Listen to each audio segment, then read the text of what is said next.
Bata biglang nag-livestream at kumanta online. Laking gulat ng isang CEO nang makita siya at nagtataka kung bakit magkamukha sila. Ilang taon na si Ivy sa industry, ngunit hanggang ngayon hindi niya pa rin nakakamit ang kasikatan na pangarap talaga niya. Kung tutuusin, talented naman talaga siya. Magaling siya sa lahat ng bagay. She can act, she can sing and dance, and she's really good at modeling.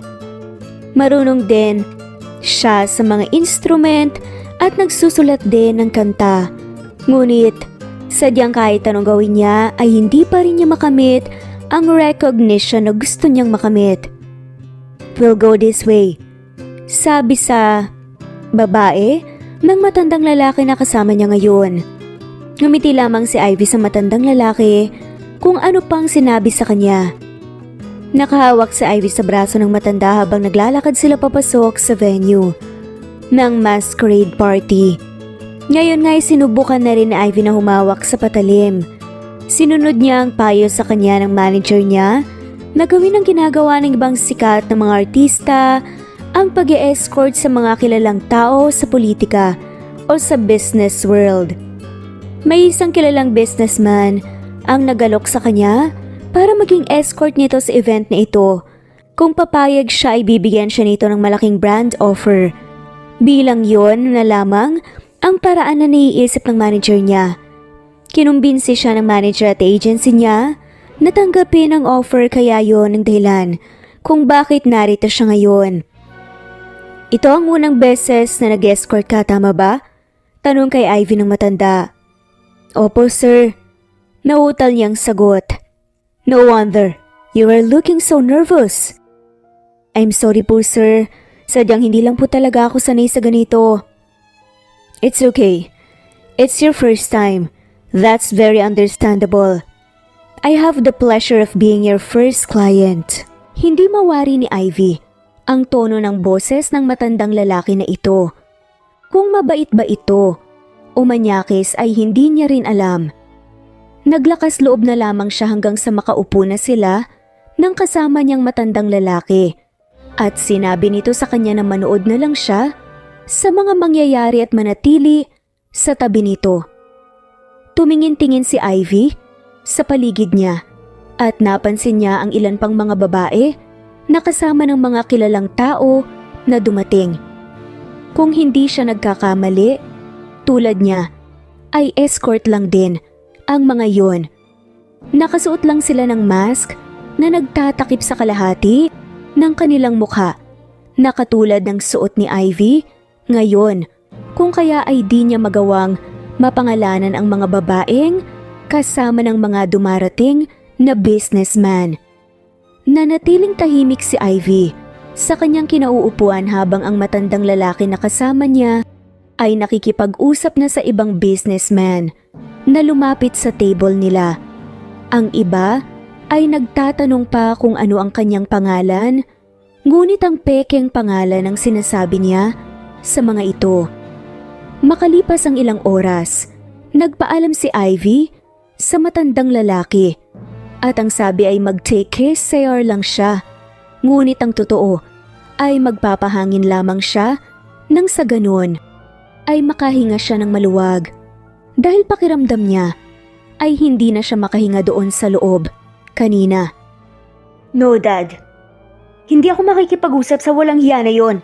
He's an asshole. Narinig ni Ivy ang galit na boses ng isang lalaki. May kausap ito sa cellphone habang ang isang kamay ay nakahawak sa railing. No, kahit ano pang sabihin niyo, hindi ako lalapit at makikipag-usap sa taong yon. Parang tanga na nakatayo lamang si Ivy sa gilid at pinapakinggan niya ang sinasabi ng lalaki sa kausap nito sa cellphone. Maging siya ay hindi mawari kung bakit, tila ba ay natutulila siya dahil sa boses ng lalaking yon. Kung kaya nang matapos na ang lalaki sa pakikipag-usap at umikot paharap sa kanya at hindi niya nagawa na mag-iwas ng tingin. Nagtagpo ang kanilang mga mata at ilang segundo silang nagkatitigan. Who are you? Malamig ang boses na tanong naman sa kanya ng lalaki. I'm Ivy. Nautal niyang sambit at halos batukan ng sarili nang ma-realize niya na ang tunay niyang pangalan ang kanyang nasabi. Ivy. Banggit pa nga nito sa kanyang pangalan bago ito naglakad papunta sa kanyang harapan. Ngayon ko lamang narinig ang pangalan na yan. You're an escort, am I right? Perhaps you're like other celebrities who want to be popular. That's why you're here. Batid ni Ivy na dapat siyang mainis sa lalaki dahil mapang-insulto at maliit ang uri ng pagkakasabi nito ng mga katagang yun sa kanya. Ganun pa man ay hindi iyon ang naramdaman niya dahil sa halip na siya ay mainis at magalit. Nagawa niya pang tugunin ang paghalik nito nang bigla siya nitong hinalikan. Dapat ay itinutulak niya na ito palayo sa kanya ngunit sa halip na iyon nga ang kanyang gawin, hindi niya yung ginagawa. Tila naging alipin siya ng binata at kahit anong gawin nito sa kanya ay hinahayaan niya lang na gawin at kahit anong iutos nito ay agad niya ring sinusunod. Masyadong mainit at mapusok ang paghalik nito sa kanya.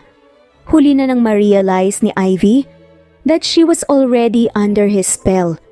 Nasa loob na sila ng isang pribadong silid at hindi niya na ito magawang pigilan at di niya na rin magawang umatras. Kinabukasan nang magising siya, ay sa kanya lang napagtanto kung ano ang kanyang ginawa at kung ano ang nangyari.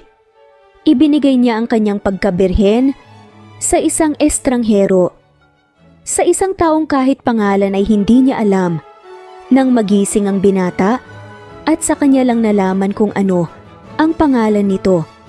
Lazarus Elizalde. Iyon ang pangalan ng estranghero nang naka one night stand niya. Buntis ka, Ivy. Ang sabi ng doktor ay 2 buwan na ang dinadala mo. Magsisimula pa lang ang karir mo pero buntis ka na agad. Anong gagawin natin ngayon? Ano na lang sa tingin mo ang mangyayari sa'yo ngayon pag nalaman ng management mo ang pagbubuntis mo, ha? Hindi ka rin talaga nag-iingat, no? Alam mo naman na kahit na anong gawin mo ay nakakaapekto sa karir mo. Sana man lang nag-ingat ka. Disappointed na sabi ng manager ni Ivy na si Lucio. I'm sorry.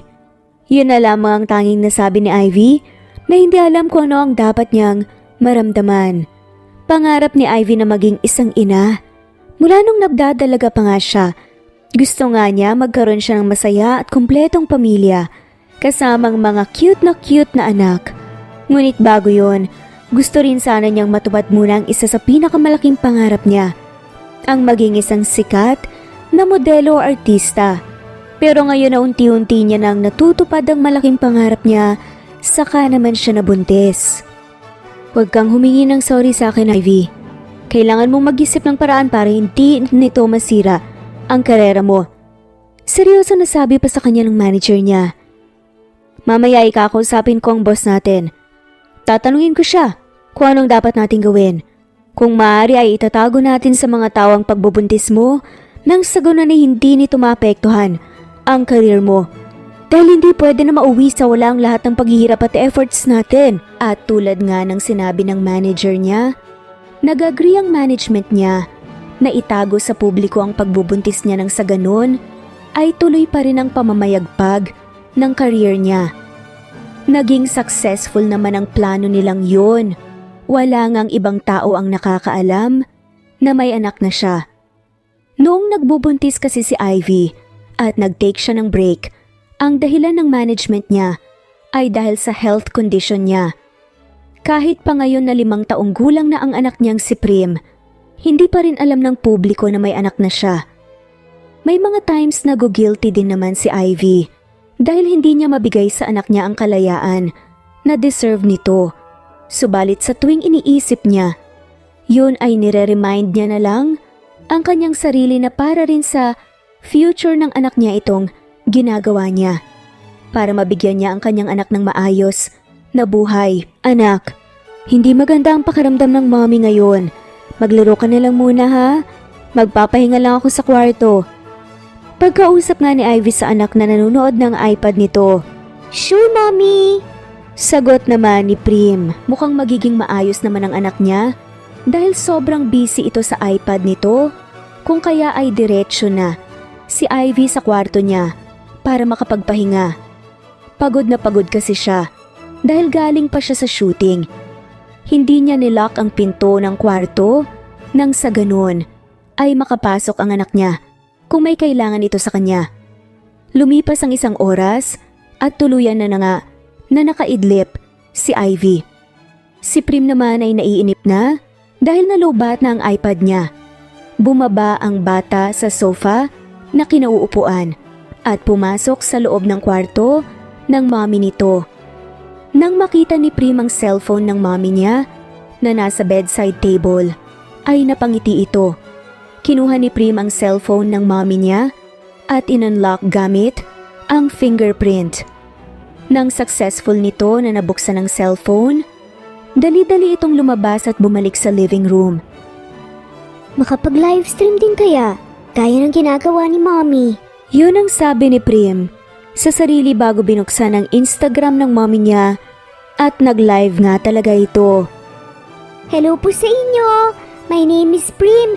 I am 5 years old and I like to read, dance, and sing. How are you all? Nagbasa ng samut-saring comments ng bata. Oh yes po, ginamit ko po yung phone ng mom ko. Who is my mom? My mom is Ivy Gonzalez. She's sick po right now mataas po ang fever niya at sabi po ng manager niya she can't work pa po. Mas lalong nagsalubong ang kilay ni Prim. Nang makabasa ng mga comments, naninigurado kung talagang anak nga ba siya ni Ivy. Of course po, I'm her daughter. Sabi ng bata, kung kaya mas lalo pang dumami ang viewers sa live. Who's my father? My father is Lazarus Elizalde po. Ano pong mga questions niyo? Bakit po walang public appearance ang mami ko kasama ang daddy ko? Hindi ko po alam kung ano pong sagot sa mga ganyan eh. Mamaya po I'll ask my mom once na ayos na po ang pakiramdam niya. Nang mapagod nga ito, sa pagbabasa ng mga comments, nagpa siya na nga lamang itong kantahan ng love song ang mga nanunood sa kanya. Sinong batang yan, sir? Tanong ni Xavier sa boss na si Lazarus Elizalde. Sa sobrang seryoso habang pinapanood ang batang babaeng nagla-live. I don't know. Naka-live siya gamit ang account ni Ivy Gonzalez. At ang sabi niya ay ako ang kanyang ama. Tugon ni Lazarus. Ha? Lumapit si Xavier sa cellphone para makita ng maayos ang batang babae. Oo nga. Kamukhang-kamukha nga siya ni Ivy Gonzalez ah. Parang siya yung younger version ng modelo. Kasing kulay din ng mga mata mo ang kanyang mga mata. Ngunit, paano ikaw ang naging ama, sir? Hindi agad nakasagot si Lazarus. Gulong-gulo rin ang itsura nito habang nakatingin sa batang umaawit. Napailing na nga lamang siya. Hindi ko alam pero kailangan kong malaman ang totoo. Samantalang matapos ang pagla-livestream ni Prim, ay naging isang mainit na balita nga iyon at naging isang malaking gulo naman para kay Ivy at sa buong team niya. Anak, bakit ka naman nag-livestream? Frustrated na tanong na lamang ni Ivy sa anak. Bakit po, Mami? Bad po ba ang ginawa ko? Oo, anak. Hindi mo na sana ginawa yun. Bawal kasi yun sa work ng mommy. Anong mga sinabi mo sa live kanina? Wala naman po, they just love me po. Sobrang inosente pa na sagot ni Prim na walang kahit na anong kalamalam sa lahat ng mga nangyayari at kung ano ang epekto ng kanyang ginawa. Hinawakan ni Ivy sa magabilang balikat ng anak at sa kalmado na boses, pinagsabihan nito ang anak. Huwag mo na ulit-ulitin yun na. Next time, mag-ask ka ng permission ni mommy kung hihiram mo ang gamit ko, okay? Opo, Mami. Sorry po sa pakikialam ko po. It's okay, baby. Gumiti si Ivy at niyakap ang anak. Walang kasalanan si Prim sa lahat ng mga nangyayari ngayon dahil hindi naman ito alam kung anong ginagawa nito kung kaya hindi siya dapat magalit dito. Makakaisip naman sila ng solusyon para sa bagay na to. Ivy, may malaki tayong problema. Pagod na sabi ng manager niya. Bakit? Libo-libong mga taong nakapanood sa ginawang pagla-livestream ng anak mo sa Instagram mo. Sa katunayan, sa loob lang ng ilang minuto ay aabot na sa milyon ng mga viewers niya. Sinabi niya kagabi na ikaw ang mommy niya. At hindi lamang yun, sinabi niya rin ang totoo na ang ama niya ay walang iba kundi si Lazarus. Ano? Gulantang na saad naman ni Ivy. Marami ang mga naka-screen records sa sinabi ni Prim kagabi at sobrang trending na yun ngayon sa social media. Anong gagawin ko nito? Baka masirang karir ko. Nag-aalala pa nga, nasabi ni Ivy. Anong gagawin? Yun na nga ang problema natin ngayon, magiging sobrang malaking controversial ang pangyayaring to. At baka malagay sa panganib ang namamayagpag mong karir ngayon. Alam mo naman ang mga tao, ang lahat ay hinahanapan nila ng butas at sa oras na may mahanap na butas, hihilain ka nila pababa hanggang sa ang kasikatan na tinatamasa mo ngayon ay mawala sa'yo. Halos malaglag ang balikat ni Ivy dahil sa lahat ng sinabi ng manager niya. Hindi niya alam kung anong dapat niyang gawin pero ganun pa man, nilakasan niya pa rin ang loob niya. Huwag kayong mag-alala, Manager Shu. Susubukan ko po na ayusin ang lahat ng to. Mag-iisip po ako ng solusyon para hindi masira ang karir ko. Dapat lang, Ivy. Alam mong pinaghirapan natin ito bago mo mariting ang buhay na meron ka ngayon. Kaya hindi pwede na sa isang iglap ay mawala sa'yo ang kasikatan mo. Galit at pagod ang manager niya. Kitang-kita yun sa mukha nito ngayon. Matapos ang pag-uusap nilang yun, ay umalis na nga ito dahil may kailangan pa raw itong gawin. Nang sa ganun, ay humupa kahit papaanong gulo na to. Samantalang hindi alam ni Ivy na narinig ng anak niya ang lahat ng pag-uusap nila kanina ng manager niya. At nang makaalis na nga si Manager Shu, lumapit sa kanya si Prim habang umiiyak. Mommy, narinig ko pong nagagalit po sa iyo yung manager mo dahil po sa kasalanan ko. Sorry po, Mommy. Sorry po at dahil po sa akin masisira daw po ang career niyo. Yumuko si Ivy. Agad na pinatahan ng anak. It's okay, anak. Wala ka namang kasalanan eh. Wala kang dapat na ihingi ng sorry sa akin. Saka, hindi naman ikaw ang dahilan kaya nangyari to ngayon. May iba pang mga dahilan. Nagkamali ka lang sa mga narinig kanina, okay? Huwag mong sisihin ang sarili mo. Ganun pa man, hindi pa rin tumigil sa kakaiyak si Prim kung kaya ay kailangan niya pa itong patahanin habang nag-iisip ng paraan kung paano niya masusolusyonan ang lahat ng to.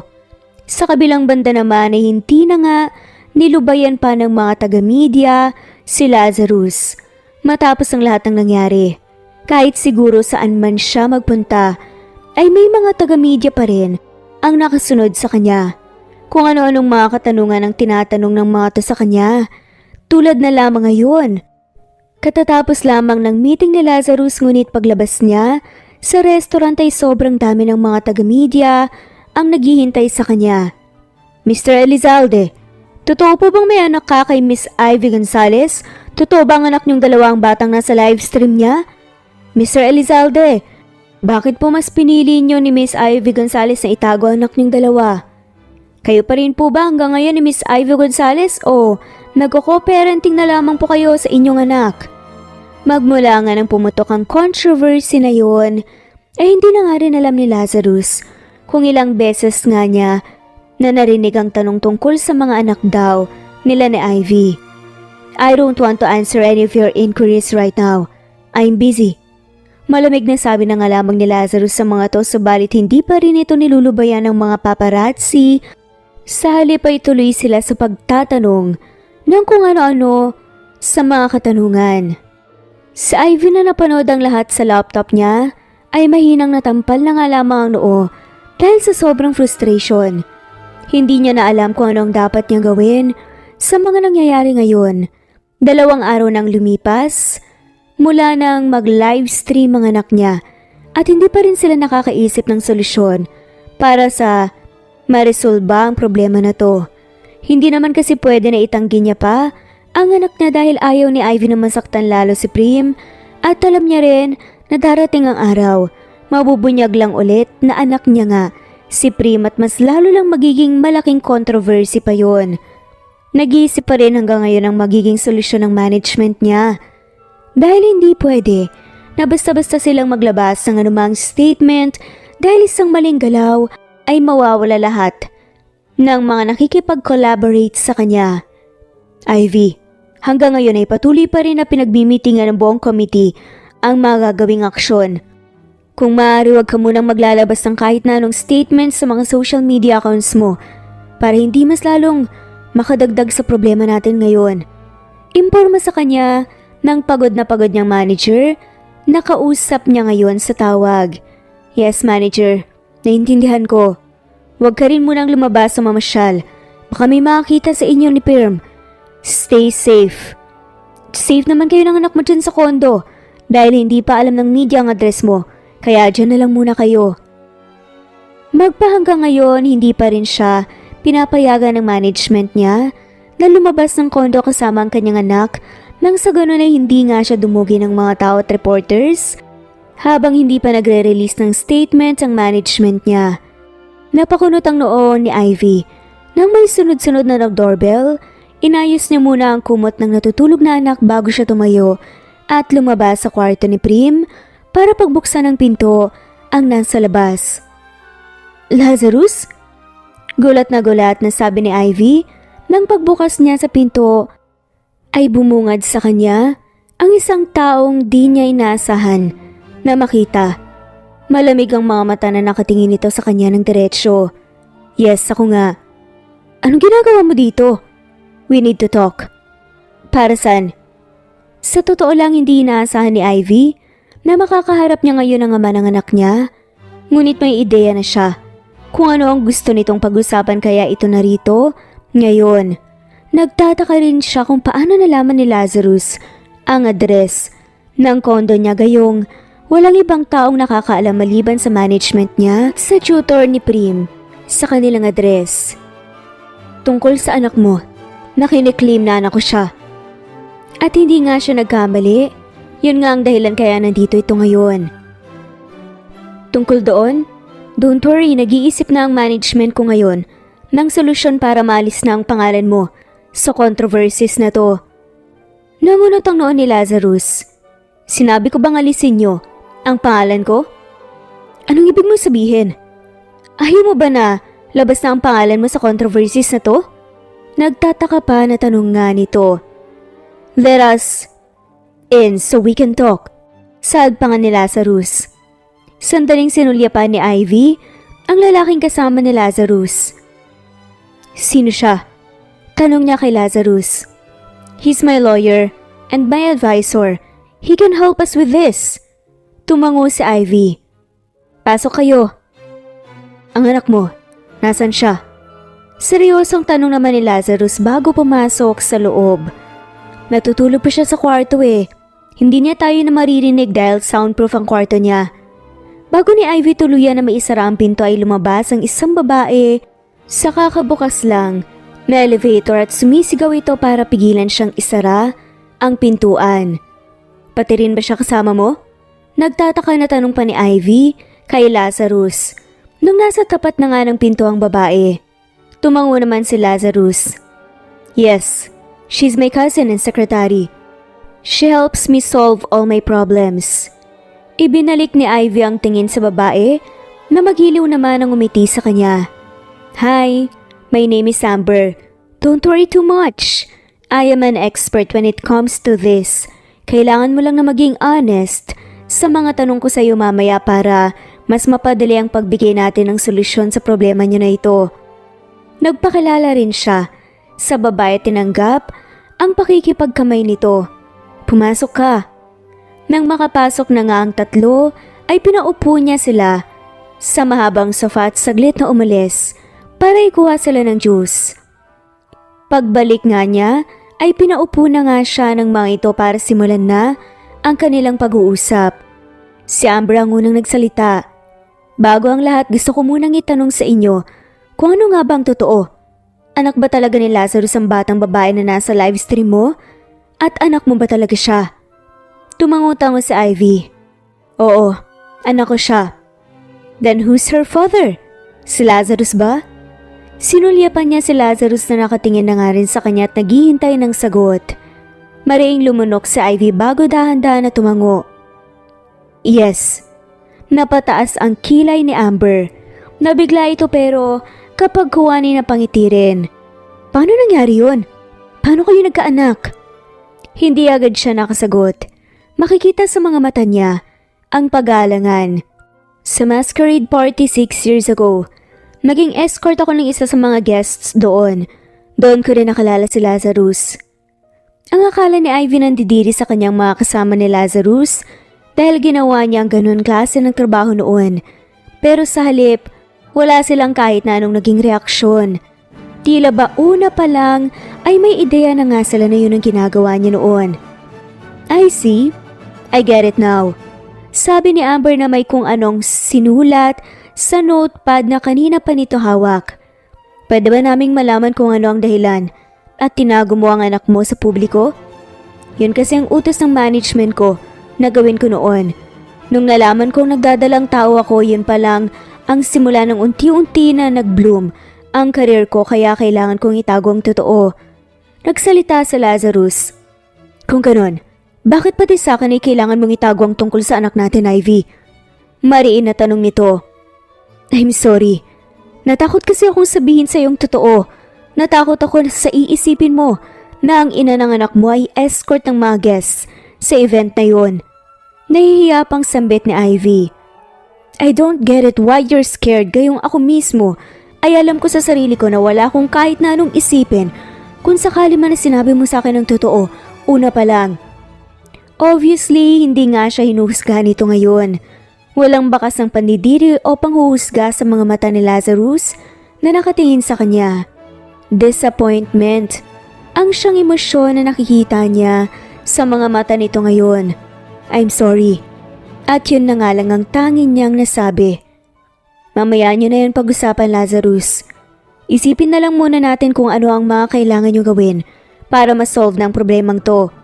Sabi ni Amber kung kaya ay bagyang kumalma si Lazarus. Gusto mo bang i-deny sa mga fans mo na anak mo ang batang nasa livestream?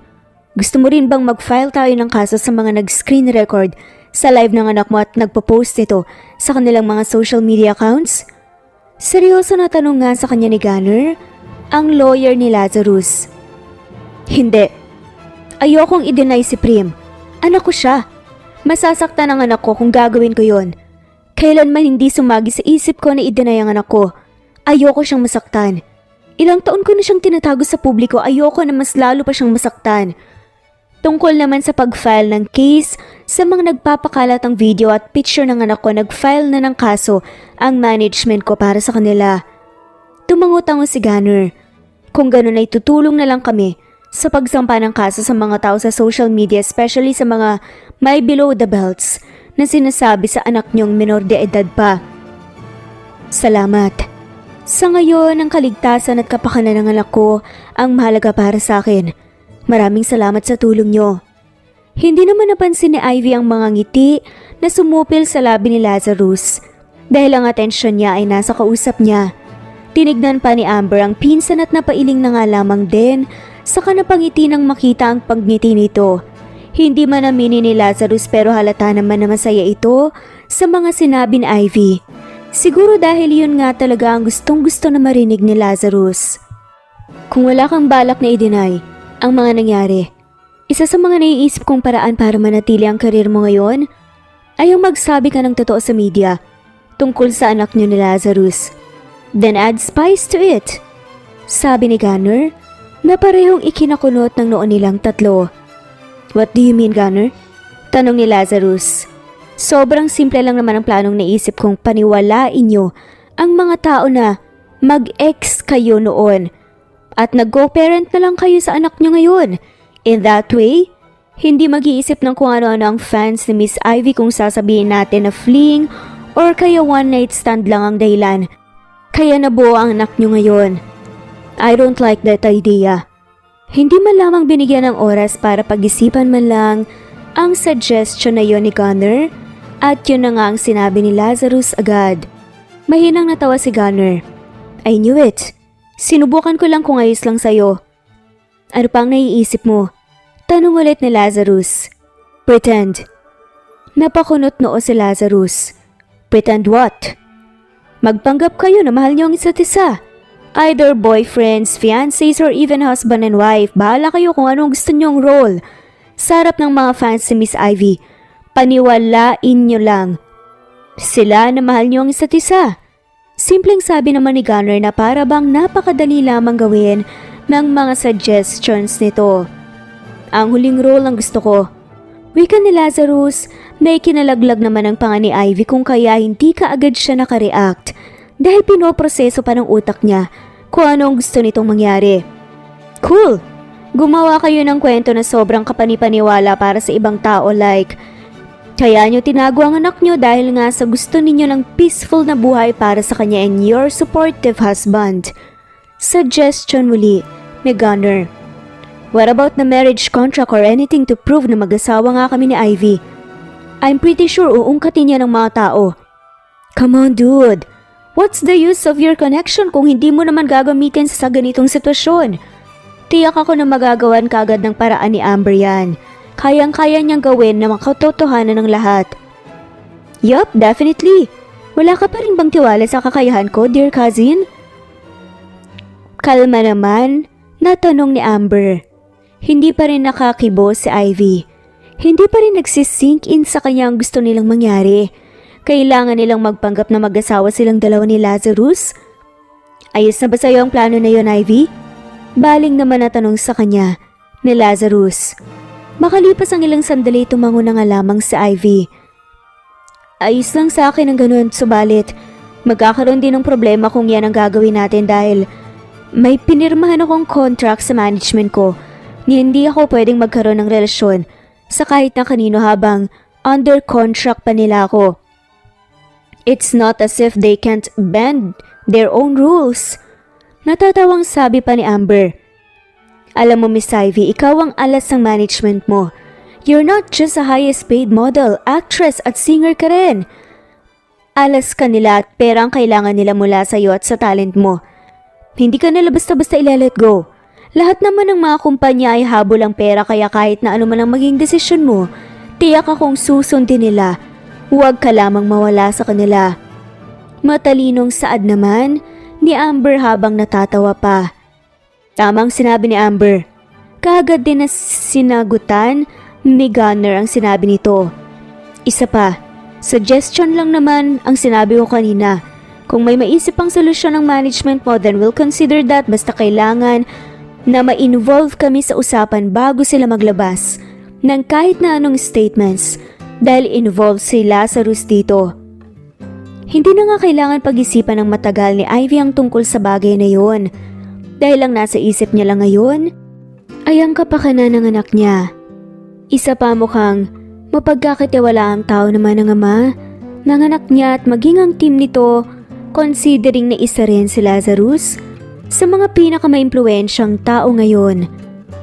Daddy? Kakalabas lamang ng kwarto ng bagong gising na si Prim.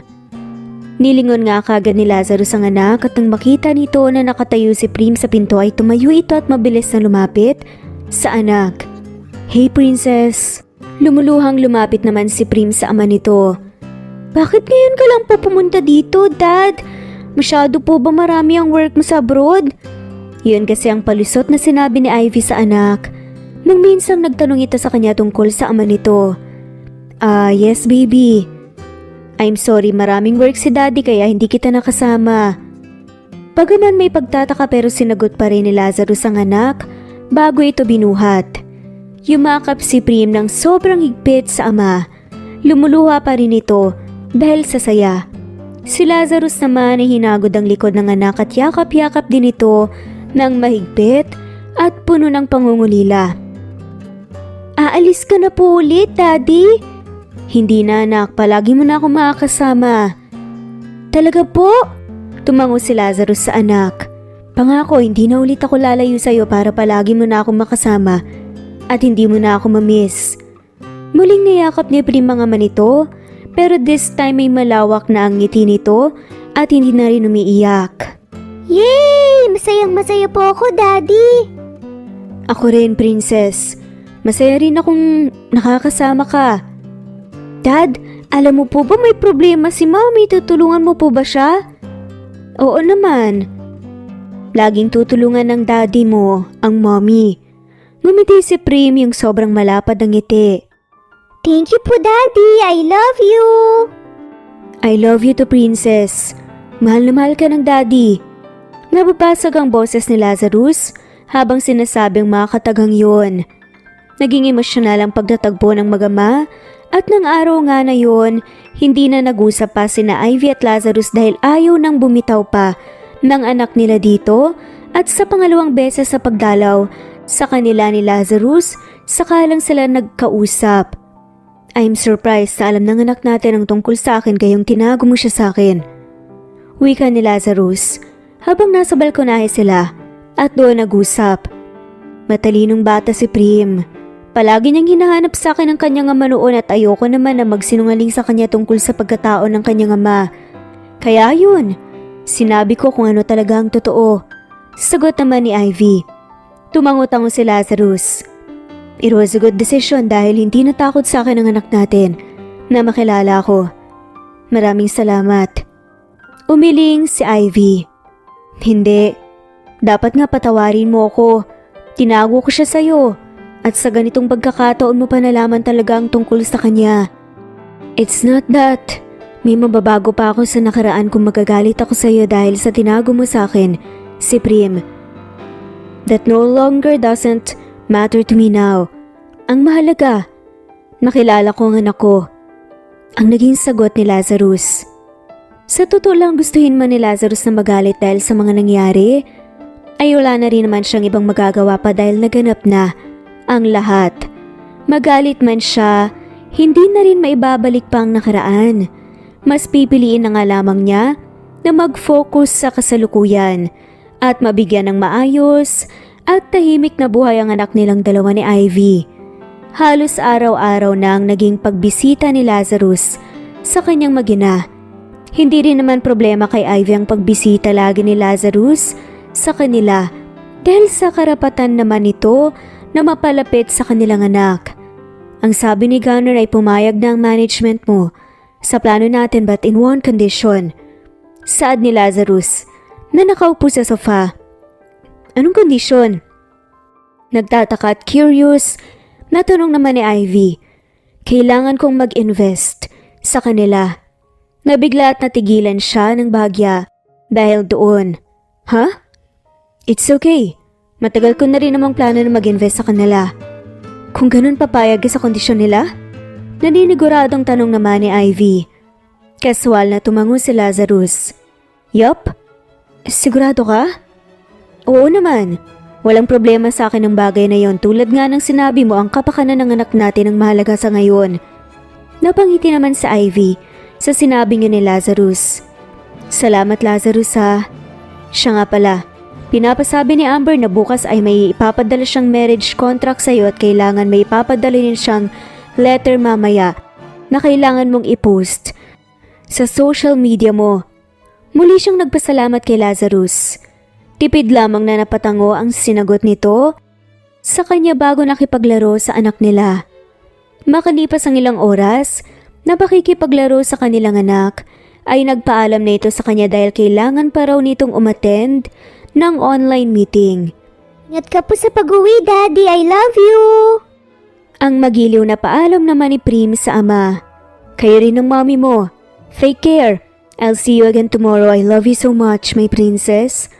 Saad nga nito bago hinalikan ng noon ng anak na napahagik-gik pa. Bakit? Nautal na tanong ni Ivy nang mapansin na tila natigilan si Lazarus. Humarap sa kanya si Lazarus. Namilog ang mga mata ni Ivy nang bigla na nga lamang nitong kabigi ng bewang niya at inilapit nito ang mukha sa kanya. Act natural. There's paparazzi. Bulong nito na sapat lang para silang dalawa lang ang makarinig. Hindi na siya pumalag pa. Nangilapat nito ang labi sa kanyang noo. Bye. Balambing pang paalam sa kanya ni Lazarus bago bumaling sa kanilang anak na nakatingin din sa kanila. Yumuko si Lazarus para halikan din ang noo ng anak. Bye baby. See you tomorrow. Nagbabay nga rin ito. It's part of the show. Yun ang sabi ng boses sa isip ni Ivy. Pinagmamasdan nila ang anak niya na maglakad paalis sa Lazarus. Bago ito pumasok sa elevator at lumingon pa ito, sa kanila ay kumaway tinaas din ni Prim ang isang kamay para kumaway sa ama. Kaya ganun din ang ginawa ni Ivy. At kahit pa hanggang sa nakapasok na nga sila ni Prim sa loob ng kanilang kondo, hindi pa rin kumakalma ang sobrang mabilis na tibok ng puso ni Ivy na tila wala na yatang balak na kumalma. At tulad nga ng sinabi ni Lazarus, mabilis na nagawa ng paraan ni Amber ang tungkol sa marriage contract nila ni Lazarus. Si Amber na mismo ang nagdala ng marriage contract sa kondo niya at pinapirmahan yun sa kanya. Mabilis na naging magkasundo si Amber at Prim, na sa tuwing binibisita si Amber, sa kanila ay halos ayaw nang pauwiin ni Prim ang tita nito.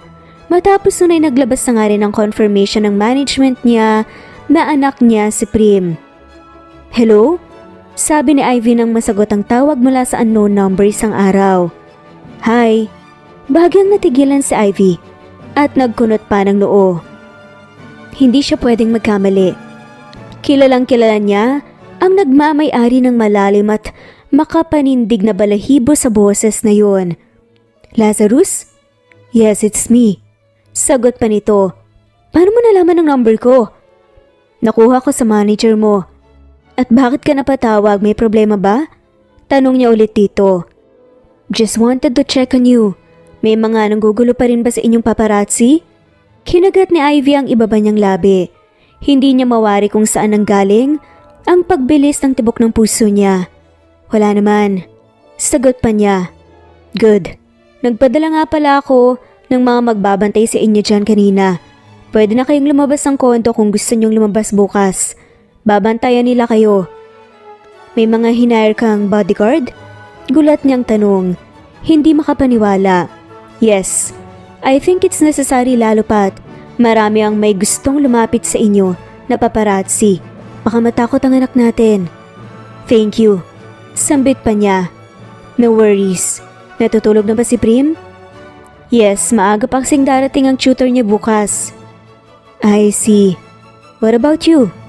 Bakit hindi ka pa natutulog?" Tila masuyo pang tanong ni Lazarus. Heto na naman ang biglang pagbilis ng tibok ng puso ni Ivy. Nagtatanong lang naman ito ng simpleng bagay ngunit agad na nagwala ang tibok ng puso niya. "Hindi pa.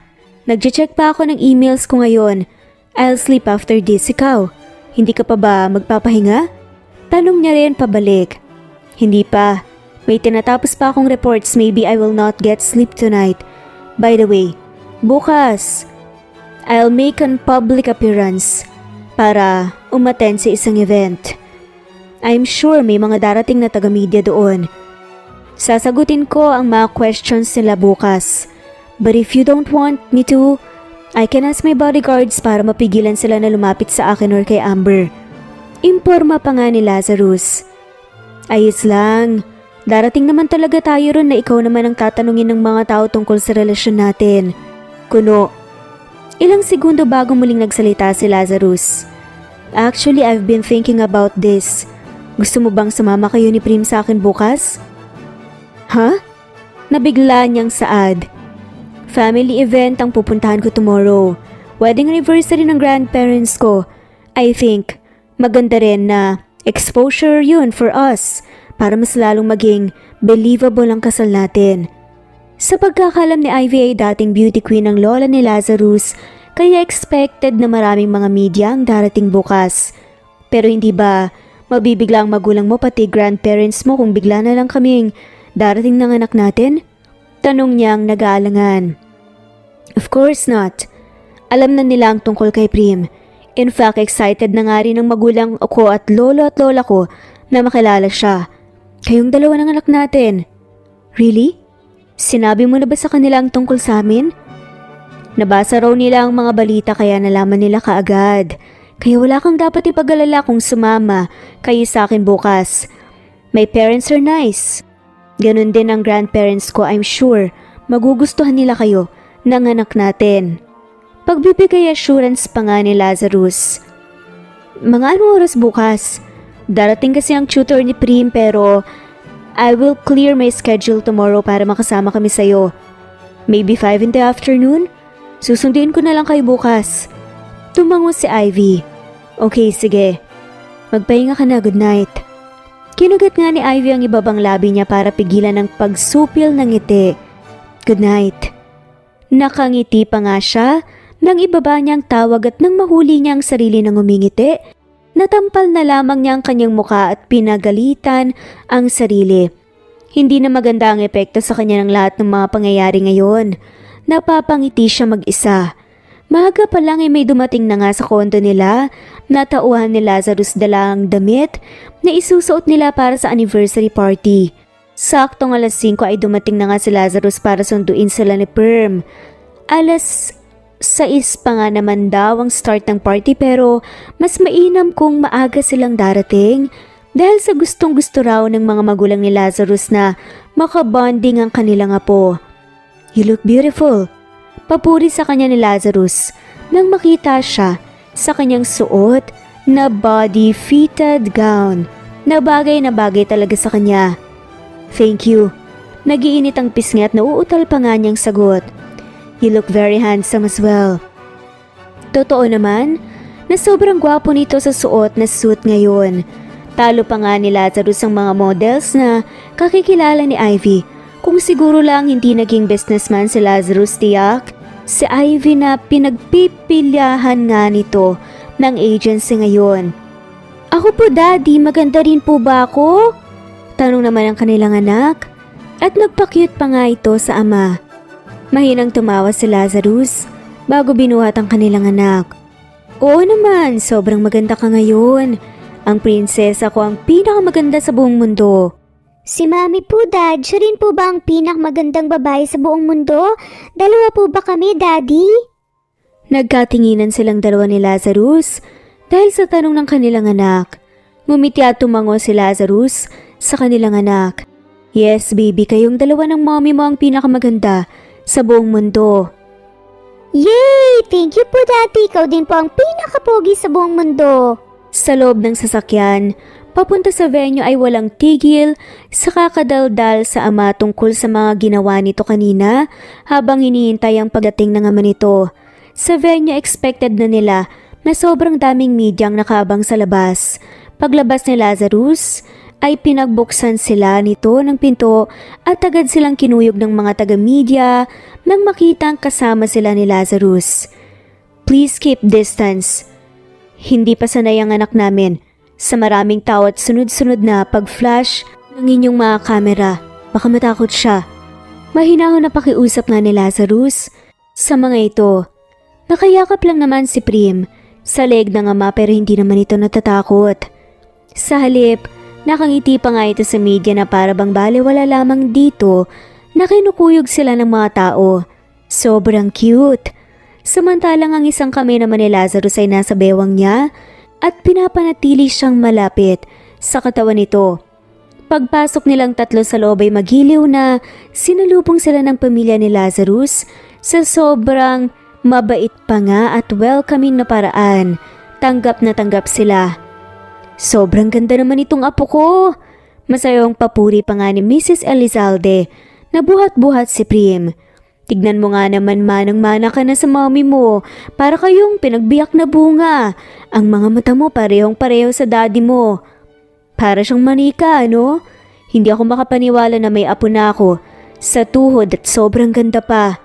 Hindi naman makapaniwala na sabi ng lola ni Lazarus. Humagikik na nga lamang si Prim. Thank you po. Maganda rin po kayo, Mami La tsaka Grandma. Ang sabi po ni Daddy ay beauty queen daw po kayo noon, Mami La. Naku, totoo yan na po. Noong kapanahunan ko kasing ganda kita. Talaga po? Gusto ko rin po maging beauty queen katulad mo po paglaki ko. Suportado na suportado kita dyan sa gusto mo, apo. Tiyak ako na magiging isang magaling na beauty queen ka rin paglaki mo.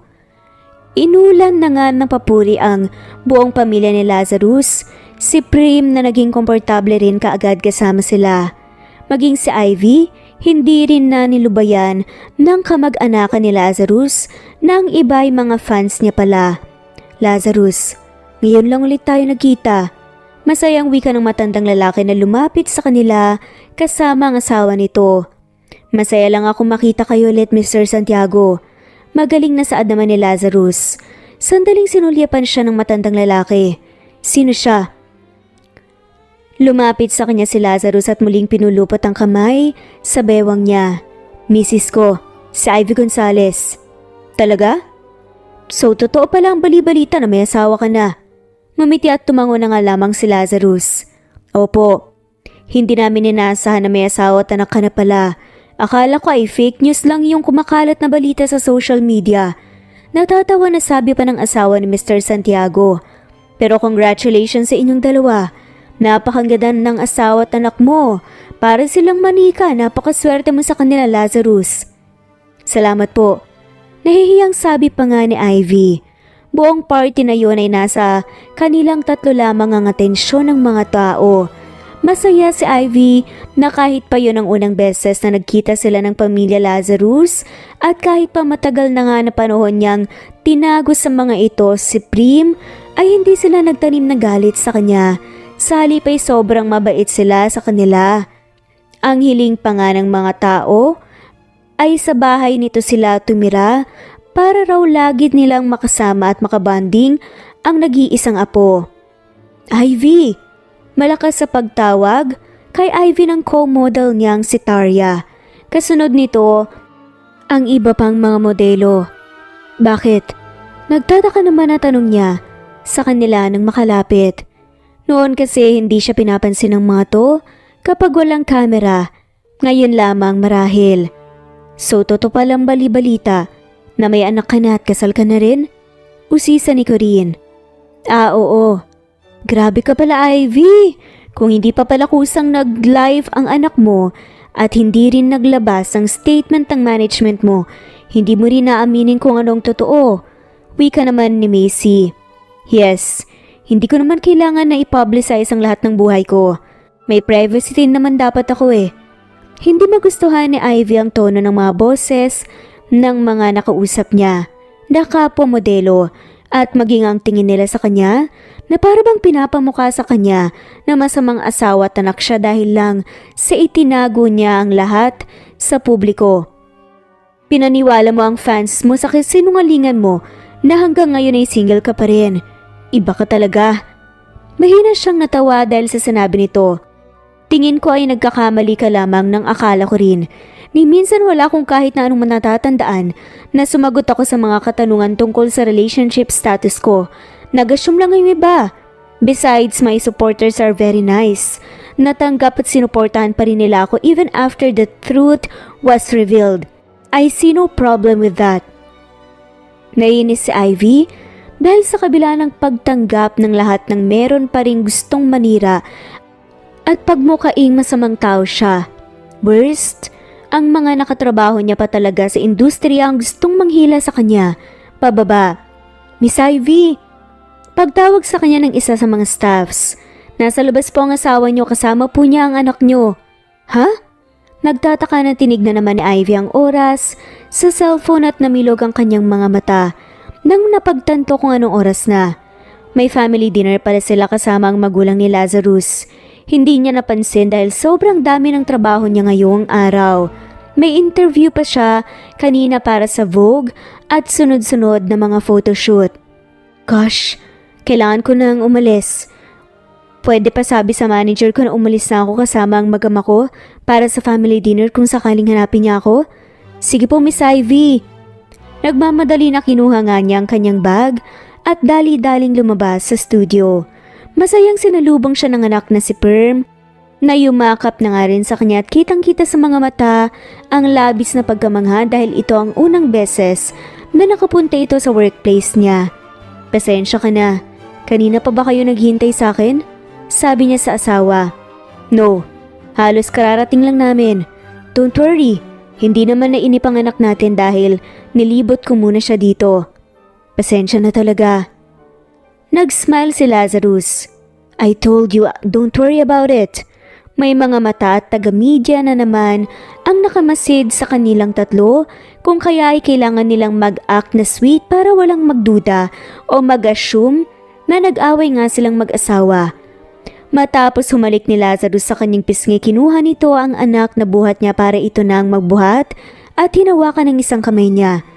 Isang linggo matapos ang family dinner ni Lazarus, nagpaunlak na si Ivy ng interview sa isang sikat na talk show sa bansa. Kasama niya ang kanyang mag-ama para magbigay ng kasagutan. Maraming tao ang gustong mabigyan ng sagot ang katanungan na ito magmula nang pumutok ang balita tungkol sa pamilya nitong dalawa. Bakit nga ba itinago ninyo ang relasyon at anak nyo sa publiko sa loob ng mahabang panahon? Tanong pa nga sa kanila ng interviewer. We wanted to give our daughter a peaceful life where she could live freely without being constantly watched by 1,000 eyes. Gusto lang naming iparanas sa kanya ang ganoong buhay, ang normal na buhay. But we don't plan to hide her for the rest of her life. Tungkol naman sa kasal namin ng asawa kong si Lazarus una pa lang, ayun na ang napagkasundoan namin. We want to keep it private but not a secret. Paliwanag ni Ivy na ikinatango na nga lamang ng interviewer. Marahil ay masyadon nga kayong private mag-asawa dahil matagal na panahon bago pumutok ang balita tungkol sa relasyon nyo. Ang galing nyong magtago. Natawa na lamang na sabi na nag-i-interview at sunod-sunod na tinanong si Lazarus ng isang bagay na tila maging si Lazarus hindi rin nagustuhan. Totoo ba ang mga haka-haka na kaya lamang sumikat si Ivy dahil sa'yo, Mr. Elizalde? I mean, you're wealthy. Makapangyarihan ang pamilya nyo. That's not true. Maagap na sagot naman ni Lazarus. My wife is talented and deserves the spot where she is right now. Kahit wala akong may tulong sa kanya ay makakamit niya ang tagumpay sa sarili niyang pagsusumikap. Tulad nga ng sinasabi ng iba, nasa kanya na ang lahat so I am the reason for her success. Marahil isa ako sa mga naging inspirasyon niya, subalit nakamit niya kung ano ang meron siya ngayon because of her hard work. Marami pang mga katanungan sa kanila, ang interviewer, at sa tuwing walang habas ang pagtatanong ng kung ano-anong mga walang kwentang bagay, ang bakla ay kailangan niya pang pakalmahin si Lazarus upang sa ganun, hindi ito sumabog doon sa sobrang inis.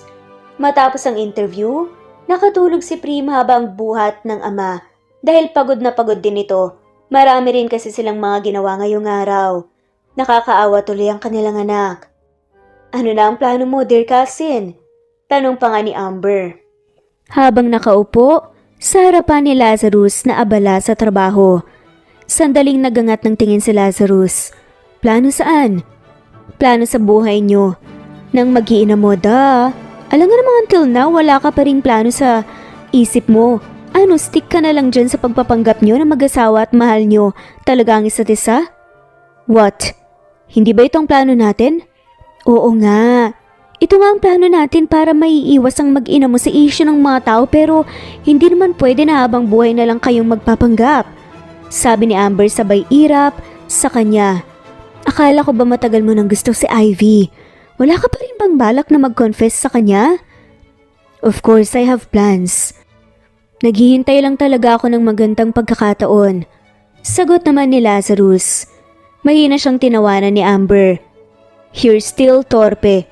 Magpipitong taon na pero magpasa hanggang ngayon ay wala pa ring lakas ang loob na mag-confess sa kanya. Galit na galit ka tuwing may mga umaligid sa kanya pero ikaw naman tong ayaw bumakod. Binakuran ko na nga, diba? Ano pa bang dapat kong gawin? Hindi pa rin sapat na inangkin mo siya sa public kung hindi naman totoong relasyon yung dalawa. Sandaling natahimik si Lazarus at napaisip. Marahil nga ay tama ang pinsan niya, hindi pa rin sapat ang ginawa niya dahil wala naman yung label at wala rin yung katotohanan. Maaring totoo ang feelings niya at may nararamdaman siya para kay Ivy. Ngunit ano ang silbi nun kung hindi naman nito alam kung ano ang tunay niyang nararamdaman para dito? Mahigit 7 taon na ang nagdaan subalit magpahanggang ngayon ay wala pa rin siyang sapat ng lakas ng loob para aminin ang tunay niyang feelings. Mula nga siguro nang makilala niya si Ivy sa masquerade party na yun at may nangyari sa kanilang dalawa, ay umibig na rin siya para dito. Ang kaso sadyang wala siyang lakas ng loob, umamin. Naging follower siya ni Ivy. Sa lahat ng social media platforms nito, lahat ng event nito sa buhay ay alam niya. Kaya nga nung nag-live ang anak nila, ay napanood niya agad. Ang lahat ng iyon, paano nakabantay sarado talaga siya sa lahat ng accounts ni Ivy. Ang kaso, hindi pa rin pala sapat ang pagiging isang masugid na followers niya. Dahil di niya nalaman agad na nagkaroon sila ng anak nang dahil sa isang gabi na yun. Noon pa man, gusto niya na magkaroon ng chance na mapalapit muli kay Ivy. Pero ngayon, na nakamit niya na ang chance na yun. Ngayon, naabot kamay niya na ang babaeng minamahal. Bakit tila wala pa rin siyang lakas ng loob na magtapat? Huwag mong hintayin na mawala sa'yo ang chance, dear cousin. Sobrang malapit mo nang makamit ang pagkapanalo, don't miss the chance. Tinapik ni Amber ang balikat niya, saka nginisian siya. Simulan mo nang mag-ipon ng lakas ng loob pero bilisan mo. Baka mahuli ka at mauwi sa walang chance mong to. You don't want that to happen, right? Right. Siguro nga kailangan niya na rin na itigil ang pagiging coward at torpe niya. Kailangan niya nang mag-ipon ng lakas ng loob. Ayos ka lang ba, Lazarus? Tanong ni Ivy nang makitang mukhang sobrang lalim ng iniisip. Napansin ni Ivy na lagi na lang sobrang lalim ng iniisip ni Lazarus. Sa lumipas na ilang mga araw, para bang may napakalaki itong problema. I was thinking. Hindi tinuloy ni Lazarus ang sasabihin at mukhang nag-aalangan pa ito. Napakunot naman ang noon niya at naupo sa tabi nito. Malalim na nagbuntong hininga si Lazarus bago seryosong tumingin sa kanya. Paano kung sabihin ko sa'yong matagal na kitang gusto? Magagalit ka ba sa akin kung yun ang nararamdaman ko para sa'yo? Natulala si Ivy sa lalaki nang ilang sandali at hindi niya magawa na makapag-react kaagad. Well, about that. Ayos lang sa akin. Wala namang problema yon. Ayos lang sa'yo? Hindi ka magagalit dahil gusto kita? Casual siyang nagkibit balikat. Of course, hindi ako magagalit. You like me, then it's fine with me. Dapat nga na maging masaya ako dahil pareho natin na gusto ang isa't isa, right? Si Ivy naman ang natigilan sa sinabi niya noon. What do you mean? We both like each other. Ibig sabihin ba noon ay gusto mo rin ako? Yes. Casual niyang sagot habang tumango-tango.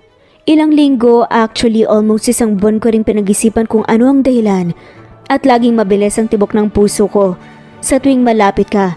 Then I realized maybe because I like you. Since when?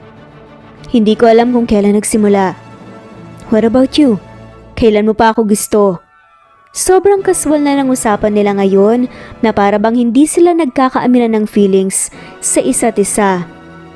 Ako? Almost 7 years ago. Saad naman ni Lazarus. 7 years? Ganun katagal?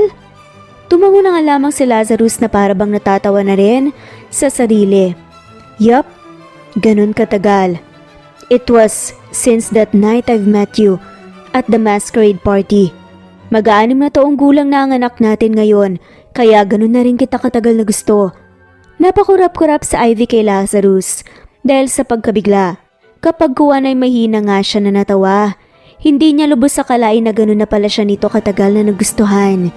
Hindi niya man lamang nahalata yun nung unang beses na nagkita ulit silang dalawa nang bigla na nga lamang itong sumulpot sa tapat ng pinto ng kondo niya. Ganun mo na ako katagal na nagustuhan?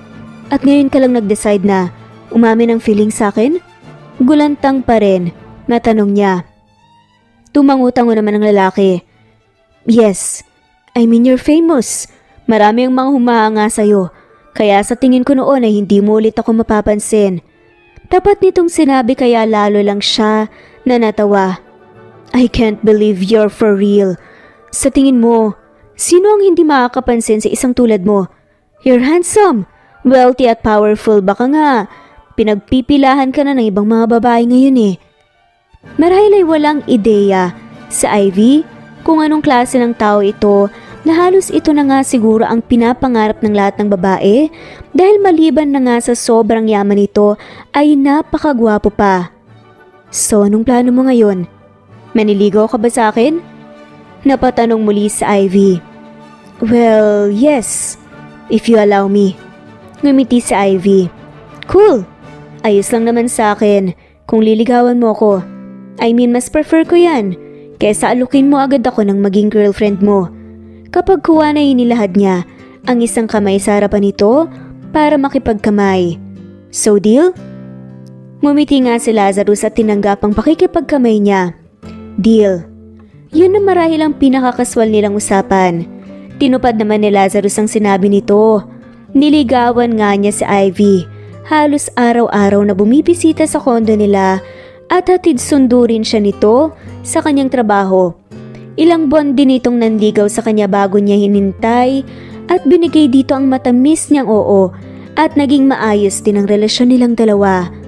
Full support naman sa kanila ang buong pamilya ni Lazarus at ganun din ang pamilya ni Ivy na kahit na nasa malayo, support pa din talaga sila. Ang bigyan ng chance, ang pag-ibig nila sa isa't isa, ang isa sa pinakamagandang nagawa nila dahil hindi lamang silang dalawa ang naging masaya, kundi maging ang anak nila at ang kasiyahan ni Prim lamang ang mahalaga para sa kanilang dalawa. Susunduin mo na ba ang anak natin, love? Malambing na tanong ngayon ni Ivy sa kanya ngayong boyfriend na nga si Lazarus matapos siya nitong ihatid sa tapat ng pinto ng studio kung saan ang photoshoot niya ngayong araw. Hindi na homeschooled ang kanilang anak dahil gusto nila na maranasan ito kung paano ang pumasok sa eskwela at magkaroon ng mga kaibigan at maging normal na bata. At si Lazarus nga ang madalas na magsundo sa kanilang anak. Yes, maghihintay na lang ako sa school niya at dadaan ulit kami mamaya dito para sabay-sabay na tayong umuwi. Tugon ni Lazarus. Alright, bye, I love you. Bago siya tumingkayad at ginawa rin ito ng mabilis na halik sa labi. Ngumiti si Lazarus at yumuko nga para halikan din siya sa labi. I love you too. See you later.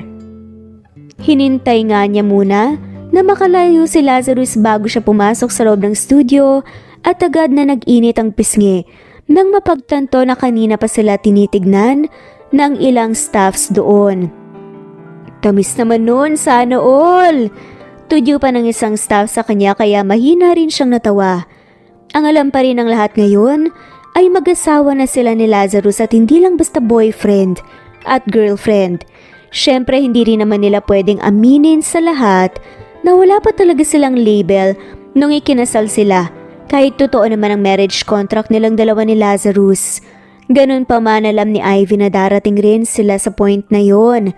Muli silang ikakasal ni Lazarus at kapag nangyari yon, alam nila sa kanilang mga sarili na ang isa't isang tinitibok ng kanilang puso. Ma'am, nasa labas na po ang mag-ama mo. Imporma kay Ivy ng isang staff nang saktong katatapos lang ng last photoshoot niya para sa Gucci. Okay, thank you. Tugon niya at masaya nang lumabas kung saan sinalubong siya ng kanyang mag-ama. At yun na marahil ang pinakamasayang feeling para kay Ivy, ang makitang naghihintay nga sa kanya ang kanyang mag-ama pagtapos niya sa kanyang trabaho at sabay-sabay silang umuwi habang nagkukwentuhan kung anong nangyari sa kanilang araw. At katulad nga ng sabi ni Ivy, hindi naglaon nag-propose na rin sa wakas si Lazarus sa kanya at muli silang ikinasal. Pero this time, dahil nasa mahal nila ang isa't isa at alam nila ang totoo. Nakontento na nga sila ngayon sa buhay at wagas na pag-ibig ang mas mahalaga sa kahit anumang bagay sa mundo. At dito na nga po nagtatapos ang kwentong pagmamahalan ni na Ivy at Lazarus. Maraming salamat po sa lahat. I-comment lamang po kung gusto niyo pong magpa-shoutout at shoutout po sa mga sumusunod. Daisy Blaza, Mercy Villantes, Mary Rose, Linda, Marin Gramos, Merlilin, Linley, Miriam Gertags, All About My Dogs, Marisa de los Reyes, Lina Almazan, Bella of Zambales, Eduardo Policarpio of Toronto, Canada, Eduardo, Linley of Macau, Princesita Manzon, Trixie Yen, Liliano Bebe, Hailey Balajay, Vida Dichosa, Diti Bulatete, Rosana Romero, Presbyteros Rose Nitz Nebria, Janet Lardizabal, Elena Abagon, Annalie Flor, Nitz Nebria, Rama Butch, Evangeline Zamora, Erico Misol, Charlene Cantina, Romana Gorospe, Kinshano Ebas, Jovi Aure, Esteban Andrade, Elvi Cantontol, Alexa Ani Gomez, Ellen Fortuno, Nena Ano, Angelina Ducusin, Remedios Solmantil, Luciado Dolores, Ani Bucao, of Isabela, Eli Bitasolo, of Milan, Italy, Jessica Vargas, Aniseta Andrino, Evelyn, of Neva Ecija, Diana Agana, Marites Nitura of Saudi Arabia, Eva Violeta, Gerald Schiff, Lynn Lee, Veronica Briseño, Carmencita Falcon, Merlin Diaz, Helen Murillo, Natalie Navarro, Honey Villasenor of Kuwait, Annie Hoson, Merlin Barosa, Maria Luisa San Jose, Lina Cruz, Teresita Schmid, Eda Minguez, Connie Valmoria Escapades, Sara Bartonico, Nelani Juan, Precious Mago, Milo Gonzalez, Ana Victoria, Merlin Baroza, Rosemary Corpus, Rosemary Vasquez, Merlin, Lisa Nesbet Tanaban, Iler Carub, Flor Cabrera, Jeyo Cadtet, Shane Santiago, Nino Regidor, Elira Ramirez, Mary Rose Carillo Jesusa, Enday Samante, Enday Lebra, Yolanda Tejida, Honey Villasenor, Tessie, Marichan, Ann Mariano, Wilma Guzman, Gabrielio, Yu, Maria Rica Natividad, Nelani Juan, Anita Hernando, Teresita Arevalo, Raquel Magno, Carmencita Falcon, Flordet, Nat Green Fax, Luz Templo Nuevo, Teresita Schmid, Flor Cabrera, Virginia Salazar, Luz Templo Nuevo, Leia, Madeline Tagle, Wilma Villafuerte, Isaac Ablon, Menchita de Belen, Federico, Mercy Edrusolo, Fe, Adam Samachas, Quinshano Ebas, Eli Ramirez, Elizabeth Gilas, Aren Ruhi, Julius, Edna Romero, Charlie, Angelina Samia, Emma Gadiano, Rosemary Vasquez, Lisa, Estelita Mahia, Elvi Candontot, Razon Danke of University of Eastern Philippines University, Teresita, Neil Bacolor, Evangeline Zamora, Charlie Jane Clemente, Susan Upaga, Susan Rodrigo, Julia Hernandez, Helen Murillo, Edarlina Fahil, Rosie, Juliet Caday, Kuya Atok, Betty Loslong,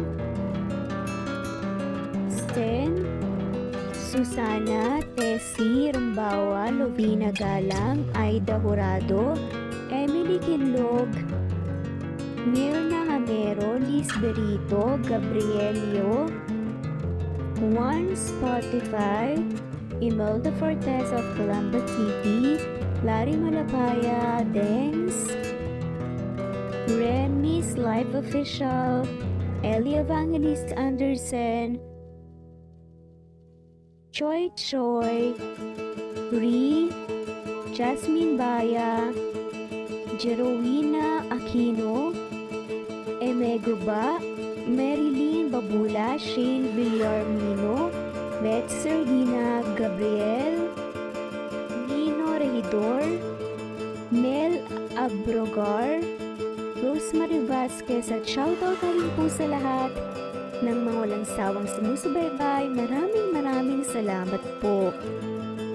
Veronica Briseño, Violeta Murillo, Tansita, Teresa Bulie, Christine Flores, Nesbeth Anaban, Flor Salvalion, Kuwait, Raquel Labay, Kuya Atok, Lani Pardillo, Eva Violeta, Presbyteros Rose, Imre Calado, Teresita, Pres Cavilla Havana, Precious, Lilian Novebe, Eli Evangelista Andersen, Marziel Arcelias, Rosemary Ganas, Rose Martinito, Dean Liege, Alexa Gomez, Jomira Bueno, Amy Fenovas, Emma, Lali, Emralino, Tortillas Gaming, Mateo Estrera,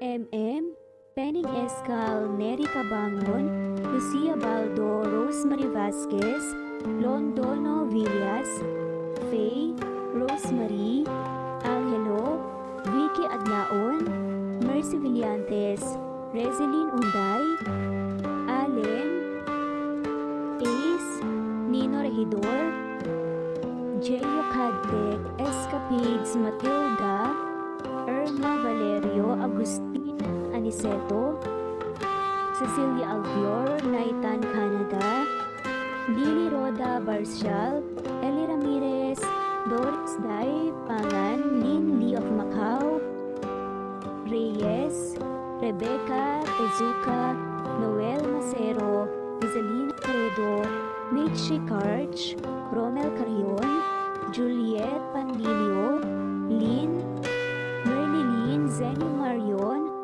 Lenoni Anya Lucas from Bacolod City, Merlina Aparata, Annalyn Nantes, Flordet, Lorena Utod, Faye, Anita Fernando, Lochan Rodriguez, at shoutout sa lahat ng mga walang sawang sumusubaybay. Maraming salamat po.